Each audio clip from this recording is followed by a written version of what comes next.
नमस्कार, मी आपल्या सर्वांचे या सर्टिफिकेट कोर्समध्ये पुन्हा एकदा स्वागत करतो. आज आपण आपल्या व्याख्यान क्रमांक 20 ला सुरुवात करत आहोत. या व्याख्यान क्रमांक 20 चं शीर्षक आहे वर्णनात्मक संख्याशास्त्र विभाजन मूल्यांचा अर्थ. व्याख्यान क्रमांक 20 चं जे काही उद्दिष्ट आहे ते म्हणजे वर्णनात्मक संख्याशास्त्रीय विभाजन मूल्यांचा अर्थ समजावून घेणे. अशा या विभाजन मूल्यांचा अर्थ समजावून घेण्यापूर्वी अतिशय थोडक्यात आपण वर्णनात्मक संख्याशास्त्रीय पद्धतींचं जे काही वर्गीकरण आहे त्याचा आढावा घेऊया. वर्णनात्मक संख्याशास्त्रीय पद्धतींचं वर्गीकरण आपण 4 भागात करतो. त्यातील पहिला भाग आहे मेजर्स ऑफ सेंट्रल टेंडन्सी, दुसरा आहे पार्टिशन व्हॅल्यूज, तिसरा आहे मेजर्स ऑफ डिस्पर्शन आणि चौथा आहे स्क्यूनेस अँड कर्टोसिस. यापैकी मागील 2 व्याख्यानामध्ये आपण केंद्रीय प्रवृत्ती मापनाचा अर्थ पाहिला. शिवाय केंद्रीय प्रवृत्ती मापनाच्या ज्या काही पद्धती आहेत त्यातील प्रमुख पद्धती जशा की अरिथमेटिक मीन ज्याला आपण गणित मध्य म्हणतो, मेडियन ज्याला आपण मध्यक म्हणतो आणि मोड ज्याला आपण बहुलक म्हणतो त्याचा देखील अर्थ आपण समजावून घेतलेला आहे. शिवाय MS एक्सेल आणि SPSS च्या सहाय्याने आपण आपल्या आकडेवारीवरती या ज्या काही केंद्रीय प्रवृत्ती मापनांची मूल्य आपण शोधलेली आहेत, ज्या काही निष्पत्ती आपण प्राप्त केलेल्या आहेत त्या मूल्यांचं वाचन कसं करायचं आणि त्या आलेल्या मूल्यांना अर्थ कसा प्रदान करायचा हा देखील भाग आपण मागील व्याख्यानामध्ये अभ्यासलाय. आजच्या व्याख्यानामध्ये आपण विभाजन मूल्य म्हणजे नेमकं काय असतं आणि त्या विभाजन मूल्यांचे प्रकार कोणकोणते आहेत, त्या प्रकारांपैकी क्वार्टाइल्स ज्याला आपण चतुर्थक म्हणतो, डिसाइल्स ज्याला आपण दशमक म्हणतो आणि पर्सेंटाइल ज्याला आपण शतमक म्हणतो त्यांचा काय अर्थ आहे हा भाग आपण आजच्या व्याख्यानात पाहणार आहोत. आणि त्यानंतर पुढच्या व्याख्यानामध्ये याच क्वार्टाइल्स, डिसाइल्स आणि पर्सेंटाइल्सची जी काही मूल्य आपण MS एक्सेल आणि SPSS च्या सहाय्याने शोधलेली आहेत त्या मूल्यांचं वाचन कसं करायचं आणि त्यांना अर्थ कसा प्रदान करायचा हा भाग आपण पुढच्या व्याख्यानात पाहणार आहोत. चला तर मग आपण सुरुवात करूया विभाजन मूल्याच्या अर्थाने. विभाजन मूल्य म्हणजे नेमकं काय असतं, पार्टिशन व्हॅल्यू म्हणजे नेमकं काय असतं.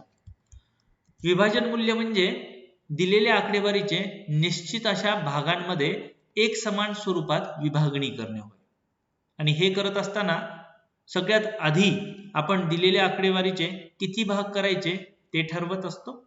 एकदा का किती भाग करायचे आहेत हे ठरवलं की नंतर विशिष्ट स्थानी असणाऱ्या मूल्यांचा आपण शोध घेतो. म्हणजे नेमकं काय करतो हे समजण्यासाठी आपण उदाहरण पाहूया. समजा आपल्याकडे एक आकडेवारी आहे आणि या आकडेवारीचे आपल्याला एक समान 2 भाग करायचे. हे 2 भाग करण्यासाठी आपण बरोबर या आकडेवारीच्या मध्यभागी असणारी एक संख्या शोधतो की ज्या संख्येमुळे या आकडेवारीचे 2 समान भाग होतात. वरील भाग 50% वितरण दर्शवितो, खालील भाग 50% वितरण दर्शवितो. तसंच जर आपण याच आकडेवारीचे एक समान 4 भाग करायचे असतील तर आपण 3 अशा मूल्यांचा शोध घेतो की ज्या 3 मूल्यांमुळे या आकडेवारीचे एक समान अशा 25% वितरण स्वरूपामध्ये त्यांची विभागणी होते. याच प्रकारे त्याच आकडेवारीचे जर आपण 10 एक समान स्वरूपामध्ये वितरण केलं तर ती आकृती जवळपास या पद्धतीने दिसते की ज्याच्यामध्ये हे समान भाग आहेत आणि हा प्रत्येक एक भाग जे वितरण दर्शवितो ते आहे 10% इतकं. शिवाय याच आकडेवारीचं जर आपण एक समान अशा 100 भागात विभागणी केली तर पुन्हा हा प्रत्येक मूल्य आपल्याला काही ना काही माहिती देत असतो. एकूणच विभाजन मूल्य म्हणजे काय तर आकडेवारीचे निश्चित अशा भागांमध्ये एक समान स्वरूपात विभागणी करणे, सगळ्यात आधी किती भाग करायचे हे ठरवणे आणि नंतर या विशिष्ट स्थानी असणाऱ्या मूल्यांचा शोध घेणे. या मूल्यांचा शोध घेतल्यानंतर त्या मूल्यांना आपल्याला विशेष असा अर्थ देता येऊ शकतो. या विभाजन मूल्याचं महत्व काय आहे तर या विभाजन मूल्यामुळे आपल्याला पुढील संख्याशास्त्रीय उपचार करणे सोपे होतात. शिवाय या विभाजन मूल्यांमुळे आपल्याला दूरस्थ संख्यांचा शोध घेता येतो ज्यांना आपण आउटलायर्स म्हणतो. जर आपल्या सगळ्यांना आठवत असेल आपण गणित मध्याचा अभ्यास करत असताना अभ्यासलेलं आहे की जे काही आउटलायर्स आहेत त्या आउटलायर्समुळे आपल्या या अरिथमेटिक मीन वरती परिणाम होत असतो. अशा या आउटलायर्सचा शोध घेण्यासाठी म्हणून आपल्याला विभाजन मूल्याचा उपयोग होतो. याशिवाय विभाजन मूल्यामुळे आपल्याला संशोधनामधील काही महत्त्वाचे निर्णय सुद्धा घेता येत असतात. अशा या विभाजन मूल्यमापनाच्या वेगवेगळ्या पद्धती आहेत, त्या पुढील प्रमाणे. त्यातील पहिली पद्धत क्वार्टाइल्स, ज्याला आपण चतुर्थक म्हणतो. दुसरी पद्धत आहे डिसाइल्स, ज्याला आपण दशमक म्हणतो. आणि तिसरी पद्धती आहे पर्सेंटाइल्स, त्याला आपण शतमक म्हणतो. यापैकी जी पहिली पद्धत आहे चतुर्थक, त्याचा अर्थ आता आपण समजावून घेऊया. चतुर्थक म्हणजे काय? तर चतुर्थक म्हणजे असे 3 मूल्य की जे दिलेल्या आकडेवारीचे एक समान 4 भाग करतात. शिवाय हे जे चतुर्थक आहेत ते क्यू या इंग्रजी अक्षराने दर्शविले जातात. प्रत्यक्षात केवळ 3च चतुर्थक आहेत. हे जरी 3 असले तरी ते दिलेल्या आकडेवारीचे एक समान 4 भाग करत असतात. या 3 मूल्यांना आपण काय म्हणतो? तर या 3 मूल्यांना आपण अनुक्रमे Q1 क्वार्टाइल 1, Q2 क्वार्टाइल 2 आणि Q3 क्वार्टाइल 3 असं म्हणत असतो. हे समजण्यासाठी एक उदाहरण पाहूया. समजा आपल्याकडे ही आकडेवारी आहे आणि या आकडेवारीमध्ये या ठिकाणी तुमचा Q1 आहे, या ठिकाणी तुमचा Q2 आहे आणि या ठिकाणी तुमचा Q3 आहे. तर या Q1, Q2 आणि Q3 मुळे या आकडेवारीचे एक समान 4 भाग झालेले आहेत, ज्यातील हा वरचा भाग 25% इतकं वितरण दर्शवितो, हा दुसरा भाग 25% इतकं वितरण दर्शवितो, तिसरा भाग 25% आणि चौथा भाग 25% इतकं वितरण दर्शवितो. जेव्हा आपण ग्राफिकली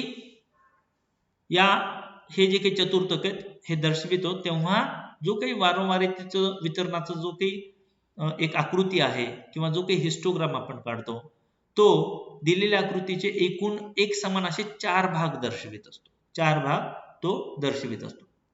एकूणच चतुर्थक म्हणजे काय हे समजण्यासाठी आपण आणखीन पुढच्या काही स्लाइड्स पाहूया. समजा एक आपली आकडेवारी आहे आणि तिची विभागणी आता इथं आपल्याला दाखवायची. इथे सगळ्यात डाव्या बाजूला सगळ्यात न्यूनतम संख्या आहे, त्याला आपण मीन ने दाखवलेली आहे. उजव्या बाजूला सर्वात महत्तम संख्या आहे. आता या दिलेल्या आकडेवारीचे एक समान 4 भाग करायचे, म्हणून आपण 3 बिंदू याच्यामध्ये टाकूया. हा पहिला बिंदू Q1, दुसरा Q2, तिसरा Q3. या 3 बिंदूंमुळे या आकडेवारीचे एक समान असे 4 भाग झाले. त्यातील हा पहिला भाग 25% वितरण दर्शवितो, दुसरा 25%, तिसरा 25% आणि चौथा 25%. जर मी या पहिल्या 2 भागांची बेरीज केली तर ती 50% होईल आणि या उरलेल्या 2 भागांची बेरीज केली तर ती 50% होईल. याचाच अर्थ हा Q2 जो आहे तो दुसरा तिसरा कोणी नसून हा मध्यक आहे, तो मीडियन आहे. जर तुम्हा सर्वांना आठवत असेल, केंद्रीय प्रवृत्ती मापनामध्ये आपण मीडियनचा अभ्यास केलेला आहे. आणि मीडियन म्हणजे काय? तर असे मूल्य की जे बरोबर दिलेल्या आकडेवारीतील मध्यभागी ज्याचं स्थान आहे, की ज्यामुळे दिलेल्या आकडेवारीचे 2 भाग होतात. प्रत्यक्षात इथे जेव्हा आपण चतुर्थकाचा अभ्यास करतो तेव्हा आपण या Q1 क्वार्टाइल 1, चतुर्थक 1, चतुर्थक 2 आणि चतुर्थक 3 याच्या आधारे दिलेल्या आकडेवारीचे 4 भाग करतो आणि या प्रत्येक एकाचा एक स्वतःचा स्वतंत्र अर्थ आहे. तो नेमका काय आहे ते पुढील काही उदाहरणामध्ये आपण अभ्यासणार आहोत. याला आपण फर्स्ट क्वार्टाइल म्हणू, याला आपण सेकंड क्वार्टाइल म्हणू आणि याला आपण थर्ड क्वार्टाइल म्हणूया. आता चतुर्थक म्हणजे नेमकं काय, त्याला अर्थ कसा द्यायचा हे समजण्यासाठी म्हणून एक छोटंसं उदाहरण पाहूया. इथे 15 विद्यार्थ्यांनी मिळवलेले मार्क आपण दिलेले आहेत. या मार्कांच्या आधारे आपण क्वार्टाइल 1, क्वार्टाइल 2 आणि क्वार्टाइल 3 आपण काढूया. नेमकी प्रक्रिया काय करायची ती प्रक्रिया आपण यापूर्वीच्या व्याख्यानात अभ्यासलेली आहे, त्यामुळं त्या प्रक्रियेवरती आपण जास्त वेळ खर्ची पाडणार नाही आहोत.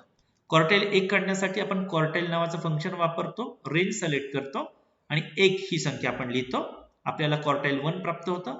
क्वार्टाइल 2 साठी तोच फंक्शन आपण वापरतो, केवळ 1 च्या ठिकाणी आपण 2 लिहितो कारण आपल्याला क्वार्टाइल 2 हवंय. शिवाय आपण मीडियन पण काढूया, कारण जसं यापूर्वी मी सांगितलं की जे काही क्वार्टाइलचं आपण डिस्ट्रीब्युशन करतो दिलेल्या आकडेवारीमध्ये, इथे Q1 असतो, Q2 आणि Q3, इकडे हा 50% भाग आहे आणि उजव्या बाजूला हा 50% भाग आहे. तर Q2 म्हणजेच काय, जो मध्यभागी आहे, त्यामुळेच तो मध्यकच आहे. बरोबर आहे. मग हे बरोबर आहे का, म्हणजे Q2 आणि मीडियन हे एकच आहेत का हे समजण्यासाठी म्हणून आपण इथे पुन्हा स्वतंत्ररित्या मीडियन पण आपण या ठिकाणी काढूया. मीडियन काढण्यासाठीचं सूत्र वेगळं आहे. मीडियन रेंज घेऊन आपण फक्त एंटर दाबतो, आपल्याला मीडियन प्राप्त होतं. आणि इथं तुम्हाला लक्षात येईल क्वार्टाईल 2 आणि मीडियन हे दोन्हीही सारखे आहेत.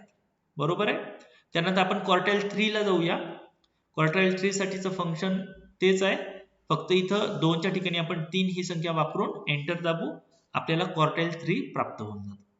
आता या तिघांना अर्थ कसा द्यायचा, नेमकं क्वार्टाईल 1 म्हणजे काय, क्वार्टाईल 2 म्हणजे काय आणि क्वार्टाईल 3 म्हणजे काय, हे समजण्यासाठी आपण थोडंसं पुढे जाऊ.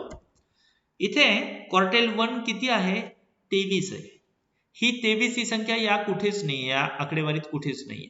इथे महत्वाची गोष्ट, ही आकडेवारी फार छोटी आहे, केवळ 15 रिस्पॉन्सेस आहेत. जेव्हा आपली आकडेवारी फार मोठी असते, 300, 350, 450 किंवा 1000 किंवा किती मोठी, त्यावेळेला या दिलेल्या आकडेवारीतील, ही कंटिन्युअस आकडेवारी असते, तुमचं वितरण असतं, त्यातील बरोबर हा Q1 तुम्हाला 25% पोर्शन संपल्यानंतरचा जो कोणतं लोकेशन आहे तिथली ते व्हॅल्यू दाखवतं. आणि हे व्हॅल्यू काय सांगतं, हे व्हॅल्यू हे सांगतं की हे 25% जे काही प्रतिसाद आहेत, हे 25% जे काही मूल्य आहेत, हे या Q1 पेक्षा कमी आहेत.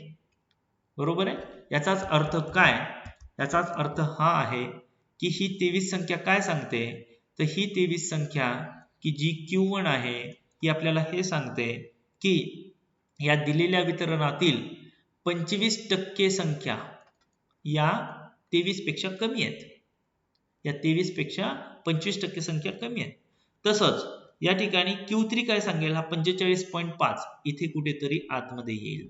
45.5 हा हे सांगतो की 25% जे संख्या आहेत या वितरणातील, त्या या 45.5 पेक्षा जास्त संख्यात, मोठ्या संख्यात, या 4 संख्या जास्त आहेत. या 4 संख्या या Q1 पेक्षा कमी आहेत. म्हणजेच काय सांगायचा मुद्दा इथं हा आहे, हे जे मूल्य आहे, हे मूल्य तुम्हाला केवळ ते लोकेशन सांगतं की दिलेल्या वितरणातील जर जे काही Q1 आहे किंवा Q2 आहे किंवा Q3 आहे, हे ते स्थान दर्शवतात की ज्या स्थानामुळे जे काही मूल्य आपल्याला इथं प्राप्त होतं, त्या मूल्याच्या आधारे आपल्याला हे सांगता येतं की 25% जी काही वितरण आहे ते या व्हॅल्यू पेक्षा कमी आहे, किंवा दुसऱ्या शब्दात जे 75% इकडच्या संख्या आहेत, त्या संख्या या व्हॅल्यू पेक्षा पुढे आहेत, जास्त आहेत.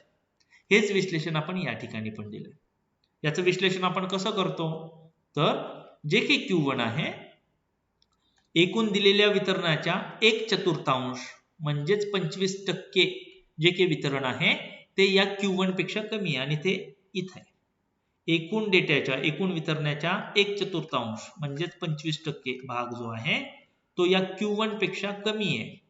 उरलेला हा सर्व भाग 75% हा या Q1 पेक्षा जास्त आहे. तसंच आपण जर क्वार्टाईल 3 ला बघितलं, तर या ठिकाणी कुठेतरी तुमचं क्वार्टाईल 3 आहे. तर 75% संख्या या ज्या आहेत त्या कमी आहेत या Q3 पेक्षा, त्या छोट्या आहेत या 45.5 पेक्षा, आणि उरलेल्या 25% संख्या या Q3 पेक्षा जास्त आहेत.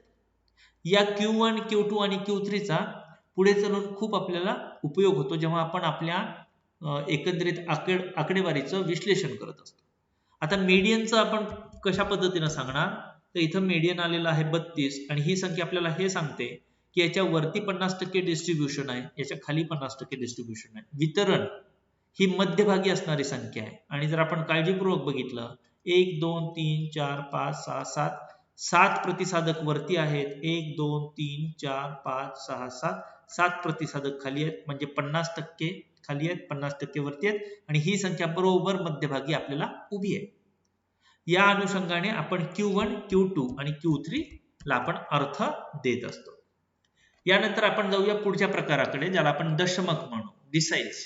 डिसाइल्स म्हणजे काय, दशमक म्हणजे असे 9 मूल्य की जे दिलेल्या आकडेवारीचे एक समान 10 भाग करतात.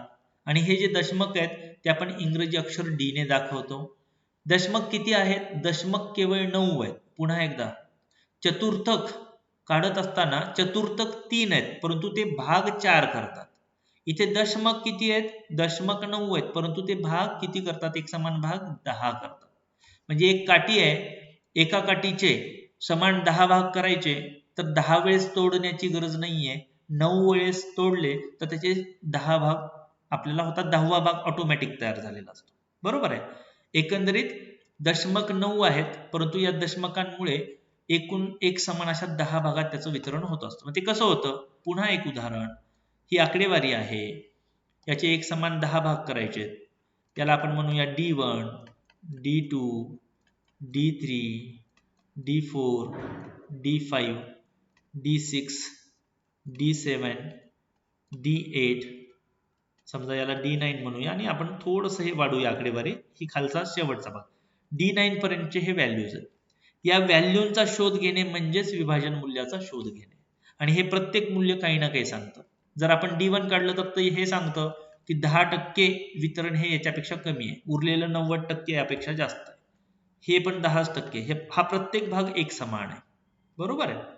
ग्राफिकली दाखवत असताना सुद्धा आपण जर डिसाइल्सच्या सहाय्याने काही ग्राफ्स काढले तर आपल्याला 10 इक्वल पार्ट मध्ये तो आपल्याला दिलेलं वितरण दर्शवित असतो. हे समजण्यासाठी पुन्हा एकदा आपण आकृतीचा आधार घेऊ. इथे न्यूनतम मूल्य आहे, उजव्या बाजूला महत्तम मूल्य आहे. या दिलेल्या वितरणाचे 10 आपण एक समान वितरण करण्यासाठी दशमकांचा वापर करतो, डिसाइल्स, की जे डिसाइल्स D1 ला सुरू होतात आणि D9 पर्यंत जातात. आणि हा प्रत्येक एक मधला भाग किती टक्के वितरण दर्शवितो? टक्केवारीमध्ये आपण बोलत आहोत. 10% इतकं वितरण तो दर्शवितो.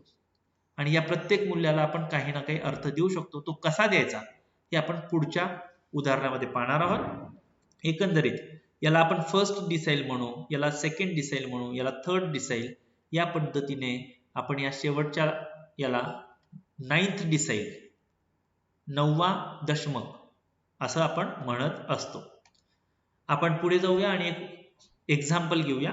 इथे आपण वजनाचा डेटा घेतलाय, वजन वेट घेतलेला आहे एकूण 100 लोकांचं.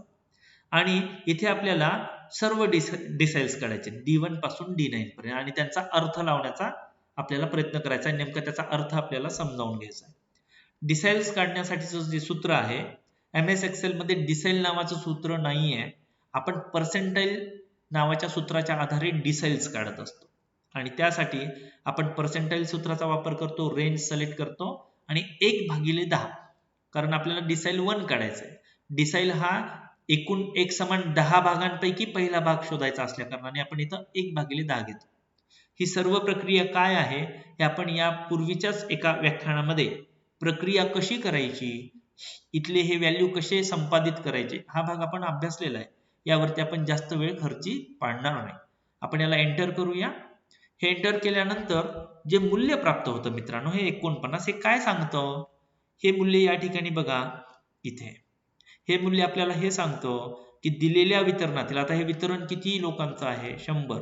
दिलेल्या 100 संख्यांपैकी इथे ही 49 संख्या जी की मिळाली, ही आपल्याला हे सांगते की 10% संख्या, दिलेल्या वितरणातील 10% ज्या संख्या त्या 49 पेक्षा कमी आहे, 49 पेक्षा कमी आहेत, हे आपल्याला D1 सांगतं. बरोबर आहे. आता D2 कसं काढतो आपण? D2 काढण्यासाठी पुन्हा तोच फॉर्म्युला, फक्त इथं 2/10 आपण करतो आणि मग आपल्याला जे की मूल्य मिळतं ते मूल्य 56. आता 56 हे काय सांगतं? 56 हे मला हे सांगतं की दिलेल्या वितरणातील 20% संख्या या छोट्या आहेत या 56 या संख्येपेक्षा. आता इथे बघा एक गमतीशीर भाग, 56 तर या ठिकाणी पण आहे. मग हे कसं काय आपण हे सांगणार? तर पुन्हा मित्रांनो, हे पोझिशनल व्हॅल्यू आहे. जे काही तुमचं वितरण आहे, इथे तुमचं D1 आहे, इथे D2 आहे. बाय डिफॉल्ट MS एक्सेल काय करतं? तुमच्या वितरणाला तो चढत्या क्रमाने लावतो आणि या ठिकाणी ज्या ठिकाणी या वितरणाचा 20% भाग आहे त्या पोझिशनला, त्या स्थानी असणाऱ्या संख्येचा तो शोध घेतो. त्या संख्येच्या आधारे फक्त आपण असं म्हणू शकतो की इतके टक्के कमी आहेत, इतके टक्के वितरण पुढे आहे. वितरणाच्या संदर्भात आपण बोलत होतो, वितरणाच्या संदर्भात. इथे पहा, 56 पेक्षा कमी असं म्हणण्यापेक्षा 20% वितरण, 20% वितरण हे या वयाच्या, या 56 याच्या खाली आहे. एकूण तुमचं जे वितरण आहे ते वितरण या D2 च्या, की जे 56 आलेलं आहे, याच्या खाली 20% इतकं वितरण आहे आणि उरलेलं 80% वितरण हे या संख्येच्या वरती आहे. उरलेलं जे वितरण आहे हे या संख्येच्या वरती आहे. हे जसं आपण D2 काढलं तसंच आपण D3 काढणार.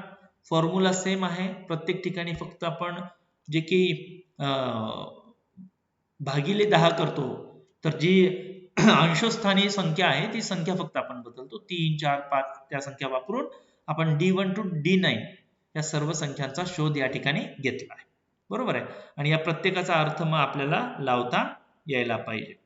ठीक. मग इथे जर मी D8 ही संख्या घेतली तर मला काय म्हणता येईल की 80% वितरण जे आहे ना ते या संख्येच्या खाली आहे. 80% वितरण खाली आहे आणि 20% वितरण माझं पुढे आहे.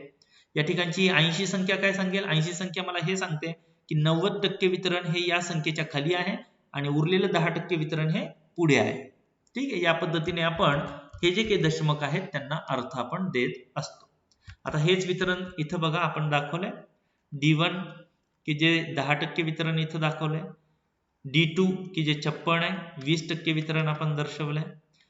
D3 या ठिकाणी दाखवलंय की जे 30% वितरण आपल्याला दाखवतो वरचं. उरलेलं जे काही 70% आहे ते खाली आहे. 70% वितरण.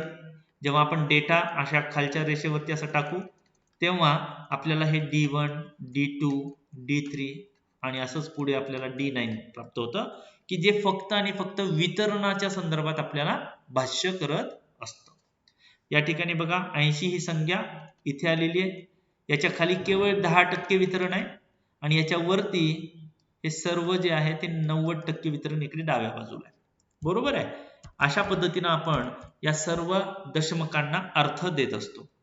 आता आपण जाऊया शेवटच्या भागाकडे. तो आहे पर्सेंटाईल शतमक. शतमक म्हणजे काय? तर शतमक म्हणजे असे 99 मूल्य की जे दिलेल्या आकडेवारीचे एक समान 100 भाग करतात. आणि यांना आपण कसं दाखवतो? P1, P2, P3 so on so forth P99. जर आपण हिस्टोग्राम काढला आणि त्याच्यामध्ये जर आपण शतमकाचा वापर केला तर 100 इक्वल भाग तो दाखवतो. ते कसे दाखवले जातात? उदाहरणाच्या सहाय्याने पाहू. इथे पर्सेंटाईल साठी पुन्हा इथं मिनिमम व्हॅल्यू, इथे आपण मॅक्झिमम व्हॅल्यू घेऊ. दिलेल्या वितरणामधील ही प्रत्येक एक संख्या तुम्हाला पर्सेंटाईल दाखवते. मग यालाच आपण कसं म्हणायचं बोलत असताना? 5th पर्सेंटाईल, 10th पर्सेंटाईल किंवा 75th पर्सेंटाईल. याशिवाय तुम्ही असंही म्हणू शकता 99th पर्सेंटाईल. बरोबर आहे. 76th पर्सेंटाईल किंवा 4th पर्सेंटाईल, कोणतीही संख्या. आणि त्याचे मग वेगवेगळे सूत्र पण आहेत. ठीक आहे. वेगवेगळे सूत्र पण आहेत. आणि ही प्रत्येक संख्या काय सांगेल तुम्हाला? जर तुम्ही 5th पर्सेंटाईल काढलं तर 5% वितरण जे आहे ते तो दर्शवितो आणि उरलेलं 95% जे काही वितरण आहे ते त्या मूल्याच्या उजवीकडे. अशा आशयानं आपण त्याचा अर्थ लावत असतो. हे समजण्यासाठी पुन्हा एक उदाहरण पाहूया. तेच उदाहरण वजनाचं. आणि इथे आपण वेगवेगळे पर्सेंटाईल काढतो. 2nd, 15, 45 और 50th त्या पद्धतीने. जर आपण हे काढणार असू तर आपलं सूत्र आहे पर्सेंटाईल. आपण रेंज सिलेक्ट करतो आणि पुन्हा आपण 2/100 कारण 100रातला दुसरा भाग आपल्याला काढायचा आहे. बरोबर आहे. त्यामुळे 2/100 ते किती येतं? 42. याचा अर्थ काय? तर याचा अर्थ हा आहे की या संख्येच्या वरती 2% वितरण आहे तुमच्या एकूण आकडेवारीच्या आणि उरलेलं जे की 98% वितरण आहे ना ते खाली आहे. ठीक आहे. एवढाच त्याचा अर्थ आपण लावतो. P15 पुन्हा 15 आपण 100 करूया. 53 ही संख्या आली. याचा अर्थ या संख्येच्या वरती 15% वितरण आहे. उरलेलं जे 85% ते खाली आहे. याच पद्धतीने आपण बाकीचे मूल्य काढू आणि त्यांचे जर आपण संबंधित हे जे काही मूल्य काढले आपण फॉर्म्युल्याच्या सहाय्याने काढले, परंतु आपण प्रत्यक्षात तो जर चार्ट मांडला तर इथं ते प्रत्येक मूल्य दिसतं आणि त्या प्रत्येक मूल्याला आपण वेगवेगळा अर्थ देऊ शकू. ठीक आहे. एकंदरीत या पद्धतीने आपण पर्सेंटाईलचे जे काही मूल्य त्यांना सुद्धा अर्थ देतो आणि मला आशा आहे की तुम्हाला पर्सेंटाईल शतमकाचा अर्थ लक्षात आला असेल. अगदी थोडक्यात सांगायचं झालं तर जे काही चतुर्थक आहेत किंवा जे काही दशमक आहेत किंवा जे काही शतमक आहेत ते केवळ आणि केवळ विशिष्ट ठिकाणी स्थानी लोकेटेड, बरोबर आहे, विशिष्ट ठिकाणी असणाऱ्या संख्या दर्शवतात की ज्या संख्या आपल्याला या वितरणाच्या संदर्भात काही ना काही भाष्य करतात की याच्या डाव्या बाजूला किती टक्के वितरण आहे आणि याच्या उजव्या बाजूला किती टक्के वितरण आहे. मला आशा आहे की या व्याख्यान क्रमांक 20 मध्ये आपणा सर्वांना चतुर्थक म्हणजे काय, दशमक म्हणजे काय आणि शतमक म्हणजे काय त्यांचा अर्थ लक्षात आला असेल. शिवाय जे काही मूल्य आपण प्राप्त करतो त्यांना आपण कशा पद्धतीने अर्थ देऊ शकतो याची एक पुसट कल्पना आली असेल. पुढच्या व्याख्यानामध्ये आपण प्रत्यक्षात ज्या सॅम्पल डेटा सेट वरती आपण प्रक्रिया करून MS Excel मध्ये जे काही मूल्य प्राप्त केलेले आहेत त्यांचं वाचन करू आणि त्यांना कशा पद्धतीने अर्थ देता येऊ शकतो हाही भाग आपण पुढच्या व्याख्यानामध्ये अभ्यासूया. तोपर्यंत इथेच थांबूया. धन्यवाद.